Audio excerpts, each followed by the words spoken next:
Good morning.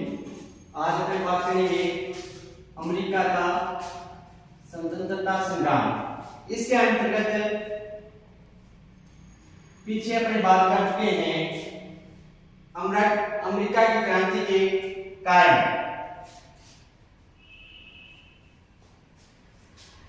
अब अपने बात करेंगे क्रांति के परिणाम।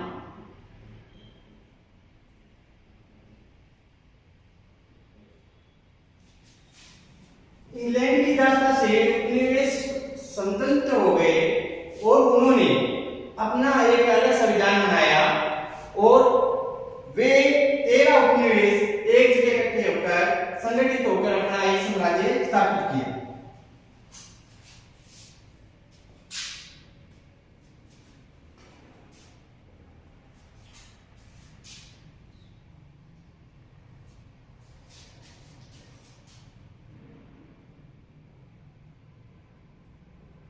उपनिवेशों का एक स्वतंत्र राष्ट्र के रूप में उदय।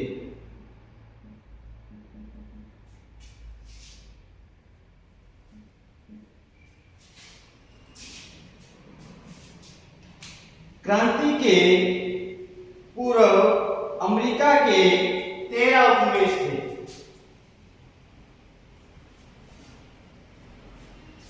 जो कि ब्रिटिश शासन के अंतर्गत आते थे। उनमें आपसी राष्ट्रीय एकता और राष्ट्रीयता का अभाव था।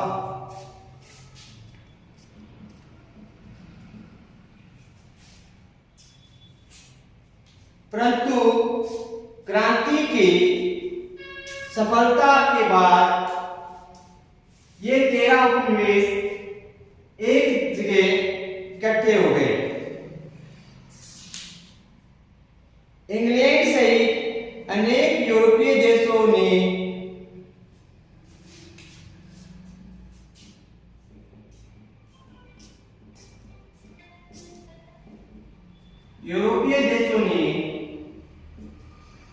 उपनिवेशों की स्वतंत्रता को स्वीकार किया तथा इसके साथ मान्यता भी उन्हें दी।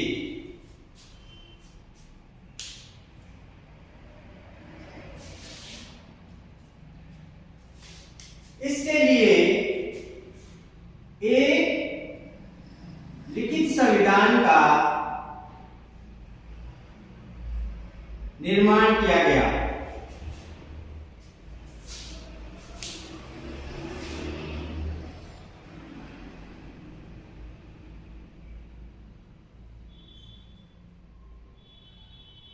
तेरह राज्यों को आर्थिक स्वतंत्रता प्रदान करते हुए संघीय शासन व्यवस्था को भी लागू किया गया। समय के साथ साथ नया राष्ट्र विश्व की एक प्रमुख शक्ति बन गया। धर्मनिरपेक्ष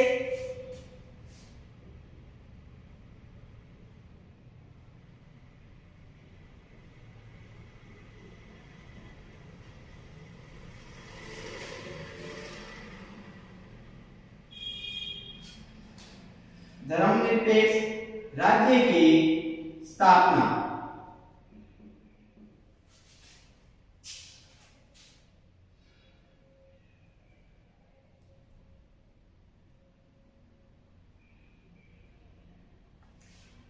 लिखित संविधान की अनेक विशेषताएं हैं।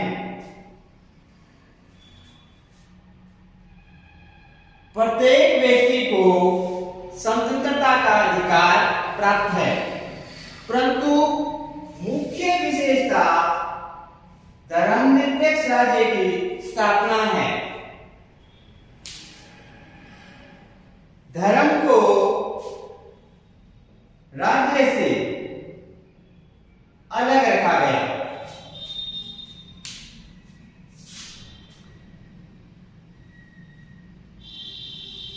जबकि क्रांति के पूर्व राज्य का धर्म से घनिष्ठ संबंध था। क्रांति से पूर्व धर्म का राज्य से घनिष्ठ संबंध था। क्रांति के बाद धर्म को राज्य से अलग किया गया। प्रत्येक व्यक्ति को अपनी रुचि के अनुसार उपासना की स्वतंत्रता प्रदान की गई।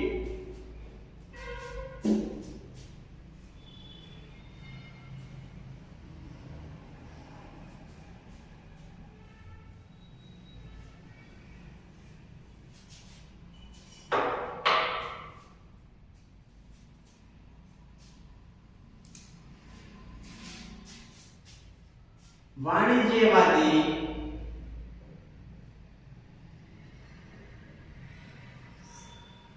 सिद्धांत का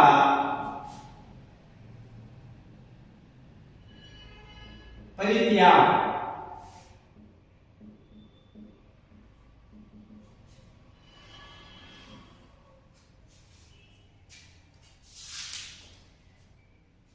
इतिहासकार का मानना है कि उपनिवेशों के हाथ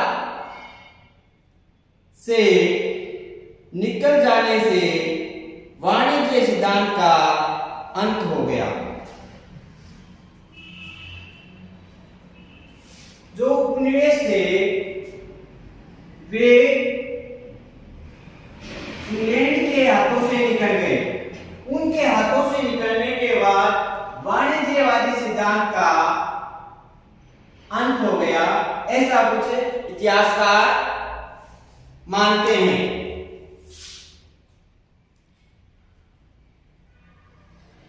वाणिज्यवादी सिद्धांत के अनुसार वही देश सबसे अधिक समर्थ और शक्तिशाली माना जाता था जिसके पास सोना और चांदी का अतुल भंडार हो।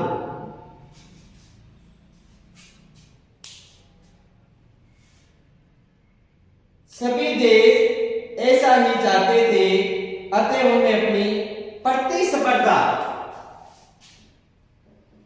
देशों के मध्य इस की प्राप्ति के लिए प्रतिस्पर्धा पैदा हो गई।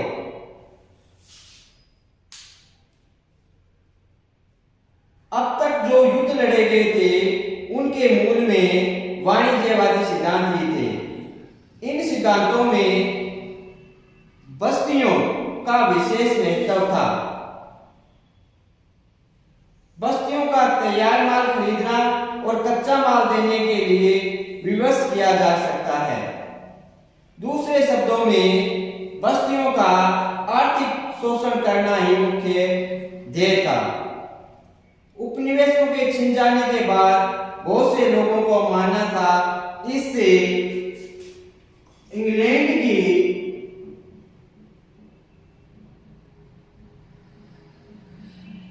वाणिज्य स्थिति को काफी नुकसान हुआ और उसकी अर्थव्यवस्था चरमरा गई।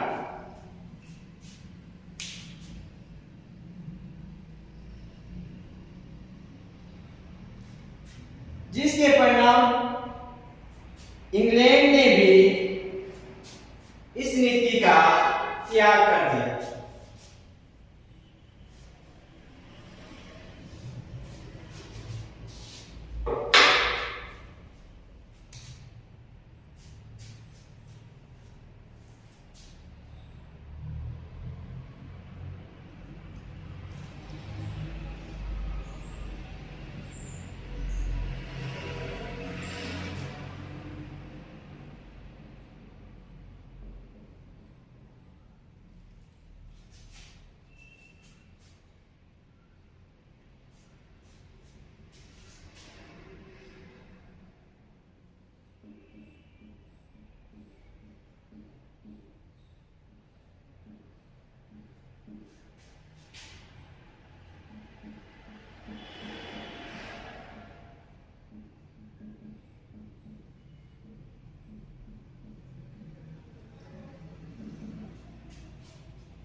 इंग्लैंड अन्य उपनिवेशों के प्रति इंग्लैंड की नीति में परिवर्तन।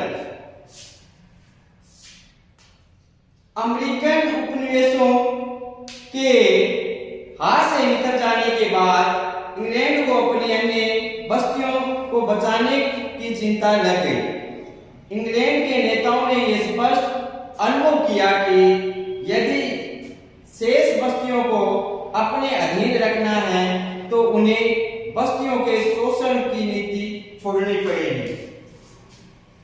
जो उपनिवेशों के जो शोषण हो रहे थे उस नीति का परित्याग अवश्य करना पड़ेगा। अगर इस नीति का परित्याग नहीं करेंगे तो अमेरिका के अंतर्गत जो उपनिवेश थे उसी की भांति अन्य उपनिवेश इंग्लैंड की सत्ता से अलग हो जाएंगे।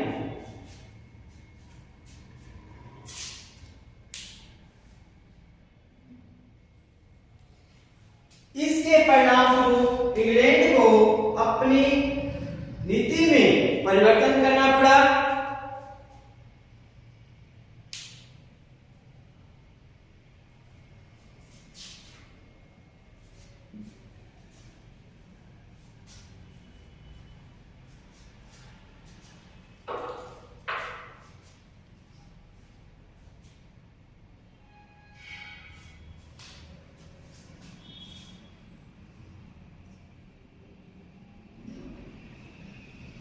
इंग्लैंड के सामने नई समस्याएं।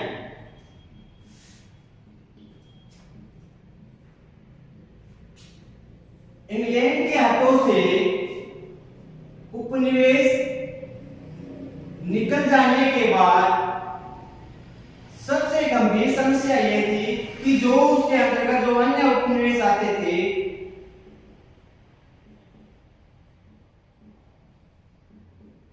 वे भी उसके हाथों से निकल जाएंगे, ये भय इंग्लैंड सरकार को सता रहा था। क्रांति की सफलता के परिणाम स्वरूप इंग्लैंड को कई समस्याओं का सामना करना पड़ा।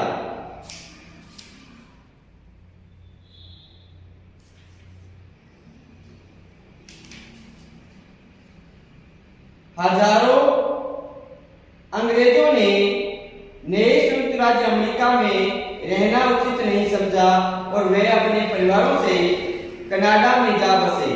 इससे इंग्लैंड के सामने एक नवीन समस्या उत्पन्न हो गई क्योंकि कनाडा में फ्रांसीसियों की संख्या अधिक थी। कनाडा में फ्रांसीसी अधिक थे। अतः जातीय संघर्ष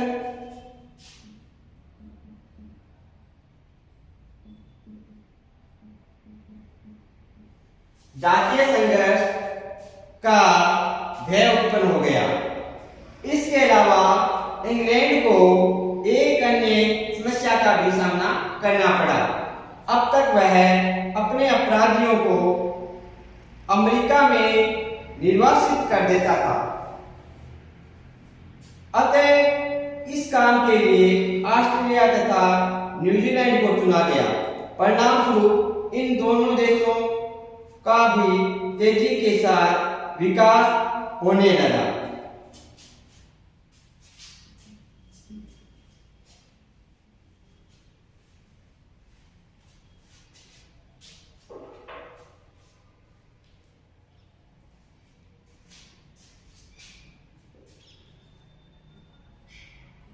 जॉर्ज तृतीय का व्यक्तिगत शासन का अंत होना।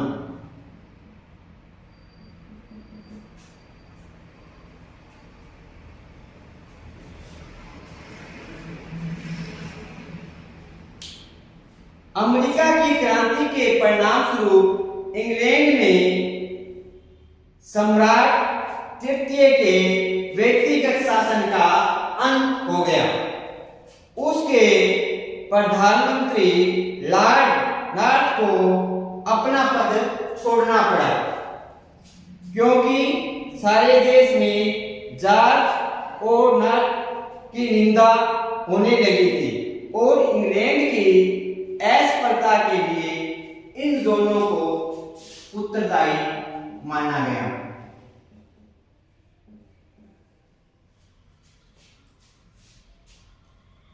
जॉर्ज तृतीय के पूर्व इंग्लैंड में वैज्ञानिक शासन काफी प्रगति कर चुका था, परंतु जॉर्ज ने कुछ सफलता के बाद भूतपूर्व राजाओं द्वारा खोए गए अधिकारों को पुनः प्राप्त कर लिया था। उपनिवेशों के हाथ से निकल जाने के बाद जॉर्ज तृतीय की स्थिति अत्यंत कमजोर हो गई।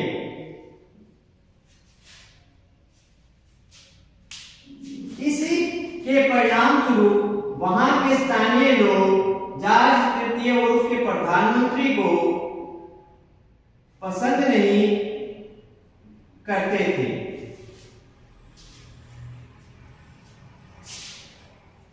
परिणाम स्वरूप राजा को शक्तियों पर अंकुश लग गया और छोटे पिट के लिए रास्ता साफ हो गया, जिसने कैबिनेट की शक्ति को पुनः स्थापित कर दिया।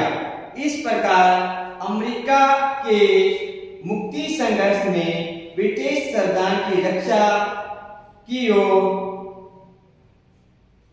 सत्ता की शक्ति को नियंत्रण में रखा गया।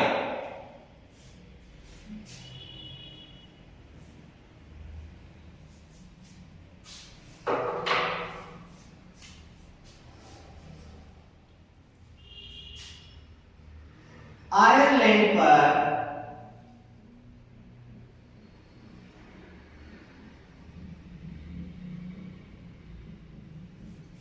प्रभाव। अमेरिका की क्रांति का आयरलैंड पर काफी ज्यादा प्रभाव पड़ा। फिलाडेल्फिया कांग्रेस की नकल करते हुए आयरिश लोगों ने भी इंग्लैंड से मुक्त होने का उपाय खोजने के लिए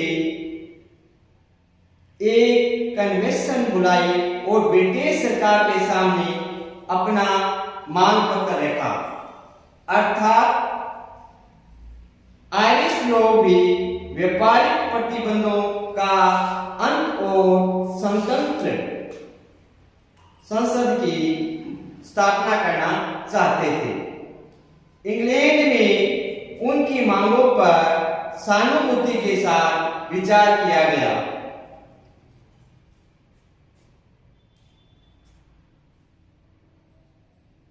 बाद में व्यवस्थापिका को भी स्वतंत्रता मिल गई। इस प्रकार अमेरिका की क्रांति ने आयरिश जनतंत्र का मार्ग साफ कर दिया।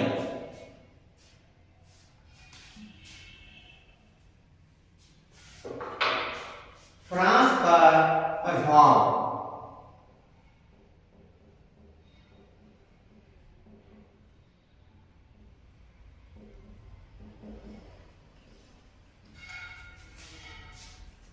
अमेरिका के स्वतंत्रता संघर्ष ने फ्रांस को भी प्रभावित किया। सप्तवर्षीय युद्ध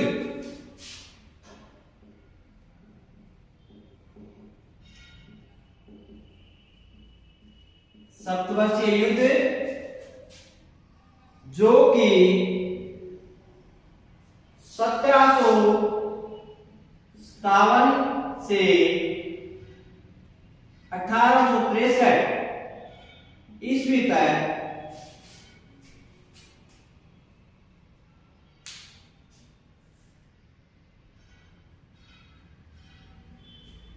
में फ्रांस की पराजय ने उसकी आर्थिक स्थिति को खराब कर दिया। अमेरिका के स्वतंत्रता संघर्ष में भी उसे भारी खर्चा वहन करना पड़ा और बदले में कोई बड़ा उपनिवेश भी हाथ नहीं लगा। ये ठीक है कि अपने कट्टर शत्रु इंग्लैंड को हराने से उसके अहम को शांति मिल गई और उसकी प्रतिष्ठा भी बढ़ गई, परंतु युद्ध के वे में उसकी आर्थिक स्थिति और भी कमजोर हो गई। इसी स्थिति ने फ्रांस में क्रांति का श्री गणेश किया।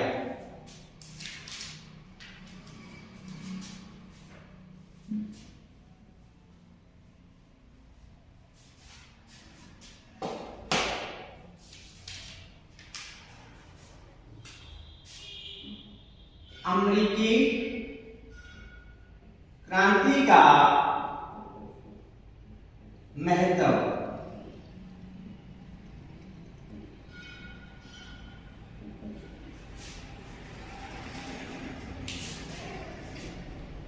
विश्व इतिहास में अमेरिकी स्वतंत्रता संग्राम का एक अपना महत्वपूर्ण स्थान है। लगभग 8 वर्षों तक लड़े गए इस संघर्ष का सामरिक दृष्टि से विशेष महत्व नहीं है, क्योंकि दोनों ही पक्षों ने इस संघर्ष में अधिक स्फूर्ति तथा युद्ध कौशल का परिचय नहीं दिया, परंतु राजनीतिक दृष्टि से इस संघर्ष का अत्यधिक महत्वपूर्ण स्थान है। इंग्लैंड के निरंकुश औपनिवेशिक शासन के विरुद्ध अमेरिकी जनता का यह शानदार विजय थी। ये जनशक्ति की जीत थी। अमेरिका के कुछ सिद्धांतों ने सारे संसार को प्रभावित किया। लिखित संविधान का व्यवहार और धर्म तथा शासन का अलगाव भी इस क्रांति की विशेषता है। शक्ति विभाजन का सिद्धांत भी अमेरिका संविधान ने ही संसार के राजनीतिज्ञों तथा राष्ट्रों के सामने पेश किया।